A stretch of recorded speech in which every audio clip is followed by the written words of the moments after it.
What's up, my name is Gabe Pluguez. I'm the founder of DefaultKings.com. We teach Christian entrepreneurs how to lose weight and keep it off.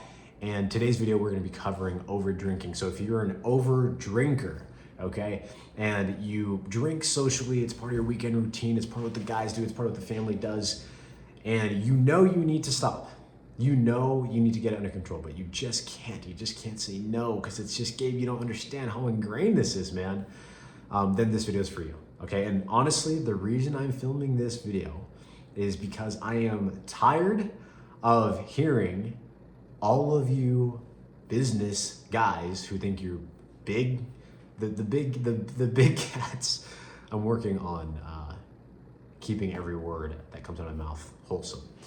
But I'm tired of hearing you guys who are the big G's in business and want to be fit, talk to me about how awesome you are and how cool you are and how disciplined you are, and then see that you can't say no to a little drink, you know, because that's what's happening right now. And you're like, well, okay, what should I do? Like, should I just get like a vodka soda or a soda water and put a lime in it and just pretend so that, you know, nobody knows I'm drinking? And yeah, you can do that if you're a coward, if you're soft. That is the softest piece of advice that I've ever heard in the world of over drinking. Because it's just saying that, you know what, dude, I'm just afraid to stand on my convictions. I can't tell my friends no, because then that'll damage my ego. And it's really propped up on a bunch of things that are meaningless anyway, because I don't know who I am or who I'm created to be. And so I can't say no to drink, right? So again, if I sound a little bit annoyed, it's because I am. I'm pissed off. And so this isn't gonna be any hacks. There's gonna be no hacks in this video. None. No hacks. There's gonna be no tips, there's gonna be no tricks. I'm going to tell you exactly what you need to hear from a spiritual standpoint so that you can stop being one of the whiny little babies that the Bible tells me I'm not supposed to hang out with. The Bible tells me to not join drunkards or people who gorge themselves on meat, because that gluttony and that over drinking, that drunkenness is gonna lead you to poverty. And it tells me not to join you because of that. So the Bible tells me I'm not supposed to join you, yet you're still doing all of this and you need help. So again, if I seem a little bit annoyed, it's because I am. Okay, let's get into this. I need you to know that I have struggled with over drinking. I have struggled with over drinking, okay? I'm not like, you know, the perfectly goody two-shoes Baptist who never had a sip of alcohol in my life. I actually grew up and my parents never drank alcohol in front of me. I remember seeing my dad drink a beer for the first time when I was 16 years old. And I literally thought that like the world was gonna end. I saw him drinking a beer and I was like, Dad, are you okay? Like, what's wrong? Right? And so I didn't grow up around alcoholic parents, glory to God. They did though, but they ended up breaking the generational curse. So I didn't grow up around it like that. But as soon as I got to college, I guess at the tail end of high school, I started to kind of dabble a bit, right? I started to experiment. I remember the first time I ever drank anything was at like this high school party, and I drank half of like some random, it wasn't even my drink, I couldn't even make myself my own drink. It was some random half drinking can of something somebody left around. And I was like 18 years old, and like I remember there's other kids at the school that saw me at the party, and they're like, Gabe, you're here? Like, I didn't know you drink, right? And so it's because I didn't. But college comes around, and at the time, all of my friends in college at the time went to FSU, Florida State University. And Florida State University is widely regarded as like, you know, one of the top party schools in the country or whatever, which just means it's one of the top biggest wastes of times and wastes of money in the country or whatever. But a ton of tailgating, ton of partying, and, you know, every single weekend, minimum, I would get, you know, close to blackout drunk. And, you know, sometimes multiple times a week, sometimes throughout the week. And so it turned into this habit for, you know, a little over a year. And yeah, it was crazy because I was already in love with fitness and I valued fitness. And, you know, drinking doesn't make it any easier to be fit. And so, but I still love fitness and I still want to drink. So I would do the math. I'd be like, you know what? I can still hit my nutrition goals, my calorie goals, my protein goals if I have this many, White Claws and just protein shakes the rest of the day, right? And so I kind of played that game. Although, I was able to stay lean, it still wasn't good for my health, but I was playing that game for a while. And then I got to a point where I was drinking more and more and more and more and more, and I turned 21, and I told myself I was a craft beer guy at 21. And I would have like a beer a night, and then it would turn into, multiple beers per night, and then it would turn into like drinking alone, and it started to become, really, really sad, right? It even got to a point where I would like not be able, I would want to be drunk, not drunk, but like tipsy, want to have a drink in me before going to like social events with like people I didn't want to hang around. And so I would like, have a drink in the middle of the day before I went to the mall or something, or I'd have a drink before I went out to dinner with certain people. It started to become a coping mechanism.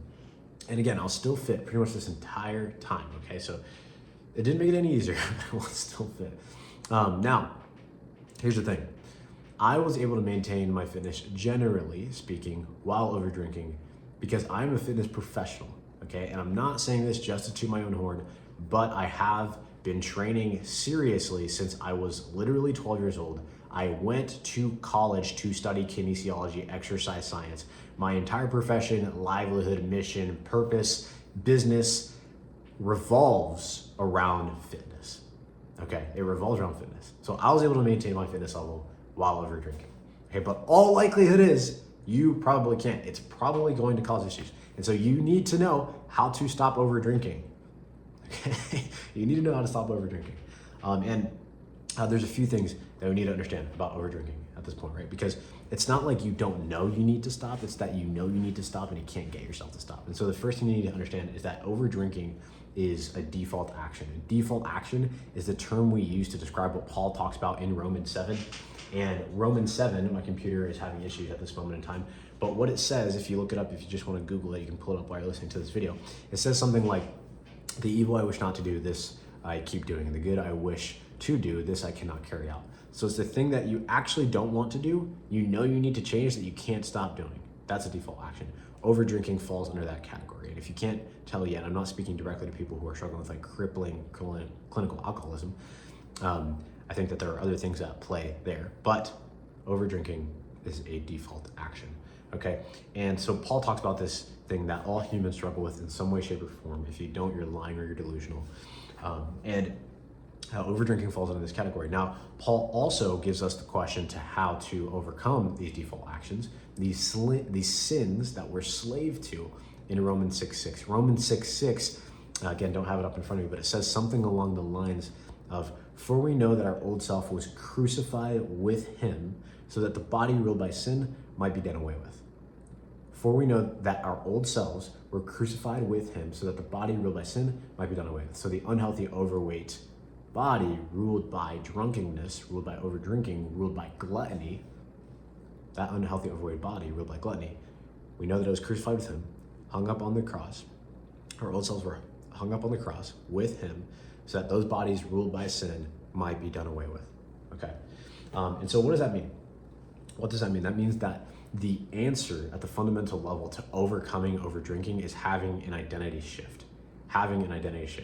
Okay, a shift in what you believe about who you are, who you're created to be, and who you believe God says you are, right? Because if you believe that, man, I'm just a guy, like I can really put down beers, or I'm just the guy who once I stop, I can't start, or once I start, I can't stop, or I'm just the guy who, I can't say no. If you believe that about who you are, then your actions will follow, right? I'm just the guy, dude, I'm a bourbon guy, I'm a beer guy, I'm a wine guy. Like, why would you say that about yourself? Why would you say that about yourself? Okay, if you say that about yourself, the Bible tells us that the tongue is like the small rudder that can steer a large ship, right? And so what that means is what you say ends up being what you see. And so if you're saying that about yourself, you're probably gonna see it play out, just practically speaking. And I think my computer decided to reboot itself in the middle of this. So I'm just gonna open it up in the middle of this recording so that I have my notes in front of me so that we can go through this. But it comes down to this identity shift. You need to change your identity from the guy who drinks to the guy who can say no. Okay, to the guy who can say no. It's as simple as that. Like if I were just to ask you right now, like, do you truly believe you're the guy who can say no to a drink when somebody offers it to you? Do you truly believe that? If you truly believe that, just like James talks about how our works, our good works, are a reflection of the genuineness of our faith. If you truly believed that you were the guy who could say no, you would say no. And so if you're struggling with over drinking, yeah, my computer restarted because of a problem. I get it. It's okay. We're all gonna be okay. If you're struggling with over drinking, what that means is if you can't say no, what that means is you don't truly believe you are the person who can say no. You don't truly believe you are the person who can say no. So it starts from an identity level issue, okay? Now let's continue. Okay, Gabe, I understand. I'm ready to change who I believe I am. I believe I am the guy who can say no. Okay, I'm willing to accept that. I can do this. I have the discipline. I believe that God gave me the discipline. Awesome. Fantastic. Welcome to the team. What do we do now? I want you to also understand another spiritual truth that I think is imperative when it comes to overdrinking, because you can believe that now. You can say you believe that now, and it will be true. But what happens when temptation comes, right? What happens when temptation comes is your identity, your belief is going to be challenged. It's going to be tested a bit, right? And so there's another truth in the Bible that I believe will help you overcome overdrinking, and that is found in Proverbs 9:10. Proverbs 9:10. I read something along the lines of, "Fear of the Lord is the beginning of wisdom." I think it follows with knowledge of the Lord is, true understanding, something like that. Fear of the Lord is the beginning of wisdom. What does that mean? What does that mean? What I want us to focus on in that verse, Proverbs 9:10, is that fear of the Lord is the beginning of wisdom. And so if you want to begin understanding how to stop over drinking, it's going to start with fear of the Lord. Fear of the Lord, reverence, understanding, being aware of the consequences. Okay. And that's not me here being like that mean thumb down Christian to say like, do you know that drinking is a sin? Very bad. No, don't drink beer. No, that's not what I'm saying. What I am saying though is you need to understand the consequences of what you're doing. Okay. And then we're gonna see the other side of that, right? Because that's not it. Right? We can't just operate out of fear. That's not how our relationship with God works. And if we're just operating under fear, if we're just, I'm not drinking because I know it's gonna ruin my life. If we're just operating from that standpoint, then we're operating under coercion instead of relationship with God. Coercion ends up never lasting, okay? That's like what the devil uses. He uses coercion, right? Versus relationship. And so we don't want to stay operating under coercion. So how do we round out this circle? Because the Bible also says in 1 John 4:8 that perfect love casts out all fear. There is no fear in love, but perfect love drives out fear, because fear has to do with punishment. The one who fears is not made perfect in love. Okay? And so that's the other side of the coin here. That perfect love is what casts out all fear. And so in order to move from this kind of negative motivation, if I want to stop over drinking because of how it's hurting me, to this more so positive and permanent motivation of I don't drink anymore, we have to move into perfect love. We have to fall in love with, hear me out, this might sound a little bit soft for you hardcore guys who again can't say no to drink, so you're not really that hardcore, but you have to fall in love with the version of you who doesn't drink. You have to fall in love with the idea and vision of who God really created you to be, which is the man who can say no to a drink. Okay, you have to fall in love with that. That perfect love and clarity and understanding of who God really created you to be is what's going to drive out the fear, okay? And that's what's really gonna sustain you. That's what's gonna sustain you. So what does that even mean? Okay, we're talking spiritual. Let's bring it down to earth. Down to earth, something you can do to actually put your heart and mind in that position, in that intention, is take out a journal. Again, I know soft and weird and woo-woo. Okay, you can't stop over drinking, so shut up and maybe listen to somebody who has. But take out a journal and write out the fear aspect of this, okay? So I want you to write out the logical extreme of what happens if you can never overcome the over drinking. The logical extreme, right? So, and think multiple layer order of consequences. If you just stay first level order of consequences, it's not going to be powerful enough. First level order of consequences is really easy. That's like if I, keep drinking too much, then I'm gonna, gain weight, whatever. It's like, okay, cool. That sucks, but it's not like, it's obviously not bad enough because you've seen that at this point. And it hasn't been enough, right? So go deeper. Like, okay, if I keep drinking, I'm gonna keep gaining weight. And if I keep gaining weight, then what? What's gonna happen if you keep gaining weight? Then I'm gonna be at higher risk for heart attack, diabetes, all the rest. Okay, let's keep going that direction. If you're in the position where you're at higher risk for heart attack, diabetes, and all the rest, what else can happen? Well, I can die early. Okay, cool, got it. So you understand the logical extreme, the fear around over drinking, okay? But here's the thing, I'm just gonna challenge you guys on this. This is from my practice as a practitioner of this, seeing this play out in real life. Dying early, people, we have like sales trainers and stuff and marketing consultants, and they're like, people want to get fit because they're afraid of dying early. And I'm like, nah, not really. Like that's a motivator sometimes, but already, you already know you are cutting years off your life by being overweight and over drinking, and you're still here. So it's obviously not enough, okay? So that's actually not what I think the logical extreme needs to be. I think you need to go deeper. Okay, let's actually picture this. Let's say you can never stop over drinking, okay? And you're overweight, and your kids, they grow up with parents who did over drink now because they saw daddy doing it because he couldn't cope with his emotions after work. Okay, now you set the example of this pattern for your family that the way you cope with negative emotion is through numbing it in a destructive way. Okay, cool. So your kids learn that from you, and then how do you think that impacts your kids? Like, just try to picture it. How do you think that impacts your kids or future kids? Okay, well, growing up, your kid, I always saw my daddy, he would always drink when he'd have a hard day at work. And so what that turned into for me was using this or doing that, right? Like think about the actual implications here, okay? And I know you might be thinking right now, Gabe, I get it. You're just trying to scare me. You're just trying to fear monger you to stop drinking. Nope. I have no incentive to randomly scare you for no reason, to fear monger you. Honestly, the negative implications of you continuing to overdrink don't impact me. It's not my life. And honestly, I'd probably profit off of people struggling with over drinking, right? Because my business helps people solve that. That's part of what my business helps people solve. I'm not saying this to fearmonger you. I'm saying this because it's real.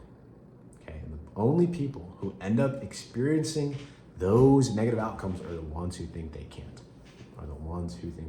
All right. If I sound convicted, it's because I see it every single freaking day.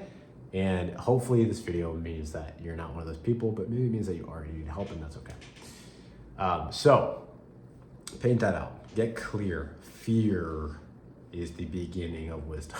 Okay. Now let's move to the other side, because that's not the end of the road. We can't stay in that state of fear. Not gonna work. Perfect love drives out all fear. What does that mean? The next page, once you write down the logical extremes of if you keep over drinking, is write down the logical extremes of when you overcome the over drinking. The logical extremes of when you overcome the over drinking. Okay, and so it's like a mirror image of what we just talked about, right? Let's say we overcome the over drinking. The first order consequence might be like, I lose 20 pounds, right? And that's amazing, and that's awesome, and that's a blessing, and there are blessings on the other side of that you can't even imagine right now. But try to imagine them. Hey, we lose 20 pounds, and so then what? We lose 20 pounds, and so my clothes start to fit better. They're tight in all the right places, right? Instead of tight in all the wrong places. Okay, cool. And then what? And what that means is when I walk into a room with my colleagues, clients, I am a bit more confident and a bit more convicted. Or when I film myself on camera talking about whatever it is, I'm a bit more confident and a bit more convicted. And what that means is people naturally trust me more. And what that means is it's easier for me to close the deals and make the partnerships and all the things that I do because I'm actually confident. And so when I tell people something, they take me seriously because they can see that I take myself seriously. Write that out. Imagine it. Think about the people who you trust who are clearly in shape and have dominion and control over their drinking. Write it out if you're ready. If you're not ready and you just watch this video to be one of the mental masturbators, then don't write it out. That's cool too. No, it's not, but you get what I'm saying. So, fear of the Lord is the beginning of wisdom. Get clear on the consequences. And perfect love casts out all fear. There is no fear in love. Get clear on the benefits, on the positive. Okay, get very clear on it. By the way you know you're doing this right, and a lot of you are going to have resistance to it because you know it's going to hurt.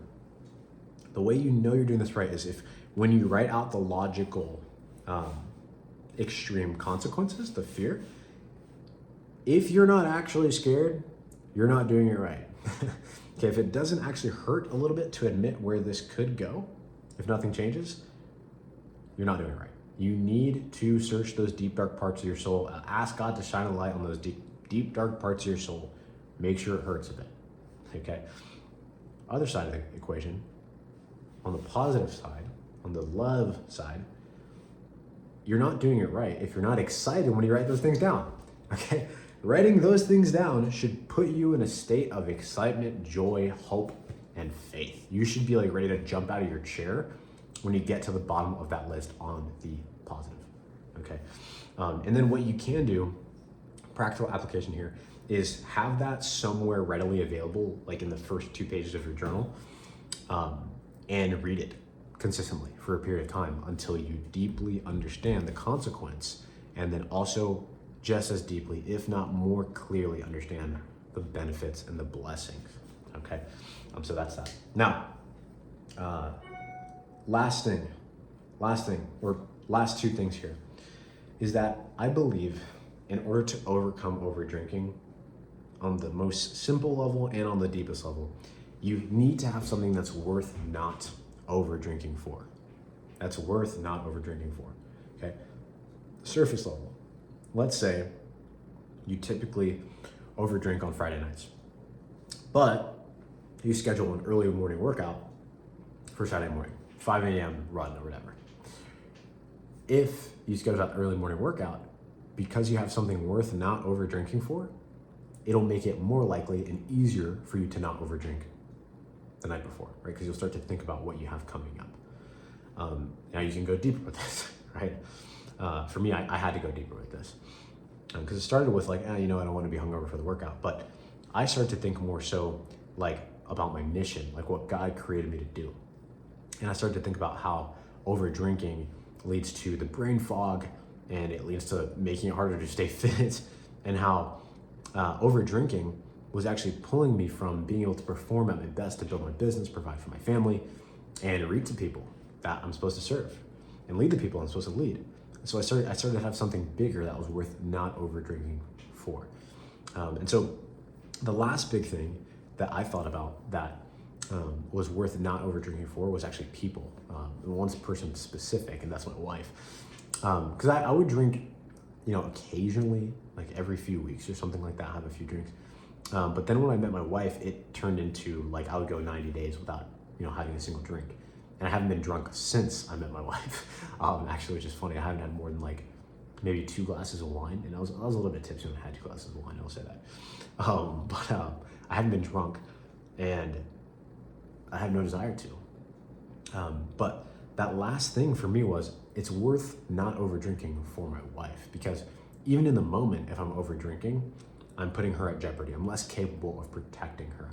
I'm not even fully myself, right? So I'm being a person who she doesn't want to be around. I'm putting her at risk when we were dating of me doing things that guys struggle with when they're not married. I didn't want to be drunk around her and put her in that position. And so having something worth not getting drunk for, not over drinking for, will help. Get clear on that, right? I think a big part of this at the root level, and we're talking a lot here about the deep stuff, but I think a big part of this is you're just not clear enough on your mission. You're just not clear enough on what God created you to do and what you're supposed to be doing. Because if you were, then why would you jeopardize that? If you understood the gravity of what God created you for and the call He placed on your life, why would you jeopardize that? right? A lot of times people are over drinking, and it's like, you know, like, oh, I drink when I'm bored. Like, what else is there to do? Exactly. What else is there to do? You don't even know what else there is to do. That's why you're over drinking. And so if you were more clear on what there was to do on your mission, on what God called you to do, it'd be way easier to stop over drinking. Okay. Now, last two-ish things here. There's a lot, guys. When you work with people who struggle with this, some people who struggle with this, you learn a lot. Last two things I'm gonna say are, I'm gonna end with the hardest one. That's also one of the most important ones. The second last thing here is that you need to understand over drinking. You need to understand just like scientifically what alcohol is. Alcohol is a suppressant, a depressant, suppressant. I can't remember exactly actually which the term is off the top of my head right now. But what it does is it's a drug that numbs your emotion. It's a drug that numbs your emotion.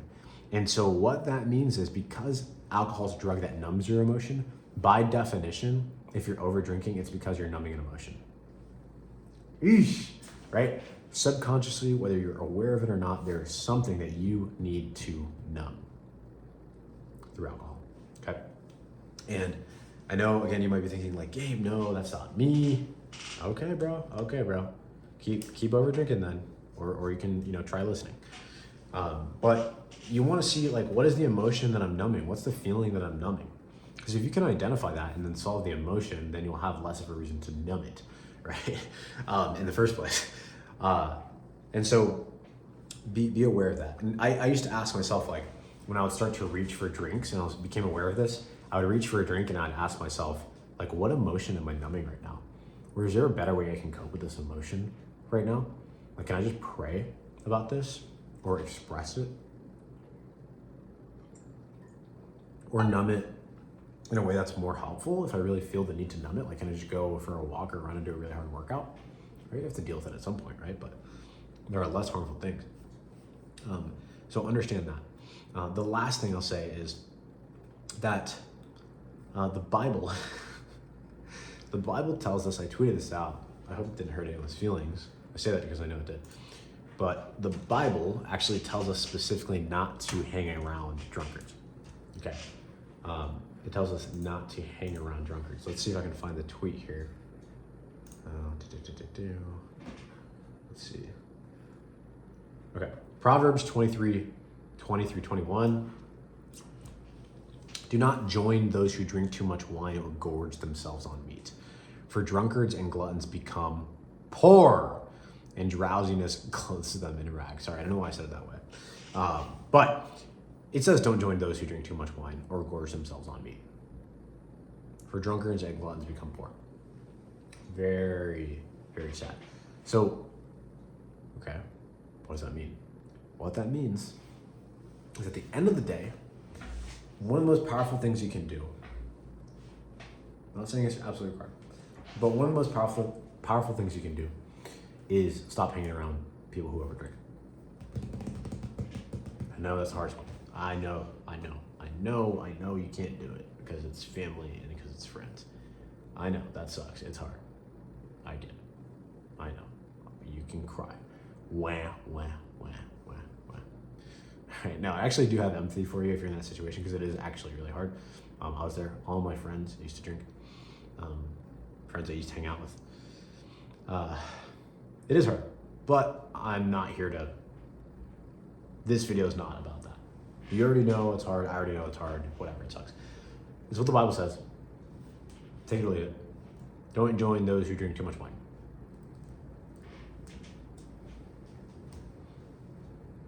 Don't join them. Hey, bro, you want to go on this trip? You want to go on this golf trip? Well, they're probably going to have 12 drinks a day. Nope, I don't want to. Pretty simple. But Gabe, I know it's simple, it's not easy. Yes, it is. You just text and you click send. You're just not ready yet. You don't believe that you are that person yet. Right? Because think about something that's easy for you to say no to. Like if I just said hey bro, you want to go to a strip club? You'd be like, no, I don't. Why? Because you're not the person who goes to strip clubs. why is it so hard to do the same thing with something that, you think about it, like may not even be as bad as a strip club? It's harder to say no to because you don't believe you're the person who is capable of saying no yet. So as soon as you believe that, that comes back to point one. This is an identity issue. As soon as you believe that when God says he gives you discipline, if you actually believe that, this becomes a lot easier, okay? This becomes a lot easier, all right? Now, okay, Gabe, I get it. I'm willing to do that. It's gonna be a process. I can't just ditch all my friends and family tonight. Got it, no worries. To counteract, if you are kind of surrounded by people who are drunkards, who overdrink, hang out with people who aren't. Get in some sort of community of people who aren't drunkards, okay? This is like one of the big reasons that when guys join DK, if they struggle with overdrinking, those guys get a lot of value from coming to the group calls and just interacting with the community, because their friends overdrink and they literally need friends, people who can sharpen them, who don't overdrink. Because iron sharpens iron, right? You heard it before, but how much do you really believe it, right? Question I keep coming back to. Come into company with, like in Matthew 18:19, with people who will come into agreement with you about what God can do in this area of your life. Matthew 18:19 says that if two of you on earth agree about anything, it will be done for you by my Father in heaven. So do you have anyone in your life who agrees with you that you can stop over drinking? Do you? The Bible says, if we believe the Bible, if we think it's the truth, which if you don't, and you're watching this, glory to God, man, welcome, we love Jesus. But if you believe the Bible, and the Bible says that if two of you on earth agree about anything, that's what it says, then it will be done for you by my Father in heaven. If you believe the Bible, then you believe that's true. Then where are the people in your life who agree that you can overcome the overdrinking? How many men in your life do you have that you can say, like, bro, of course you got this, easy, right? Find them, okay? DefaultKings.com, it is one of the resources, okay? Fit Through Faith is free. Accelerator is the cost of a few dinners. Inner Circle is for the really cool people. But yeah, that is it, guys. That is it. Understand that this is a default action, and to change the default actions, there needs to be an identity shift. Understand that fear, understanding the consequence is the beginning of wisdom, but that perfect love casts out all fear, that you also need to even more clearly so understand the benefits of giving up the alcohol. I'm not saying completely, okay? All the Catholics and Presbyterians are gonna be so pissed because you guys love whiskey and beer, okay? Careful though, man, I'm just saying. And make sure you have something worth not drinking for, whether it's a run tomorrow morning or getting more clear on your mission or caring about the people who you should be sober for, maybe in public at least, if you're trying to protect your wife, kids. Then don't hang around drunkards. Don't hang around drunkards. Those things, with certainty, because they are scriptural, okay, will help you overcome over drinking. That's it. I love you guys. See you on the next one.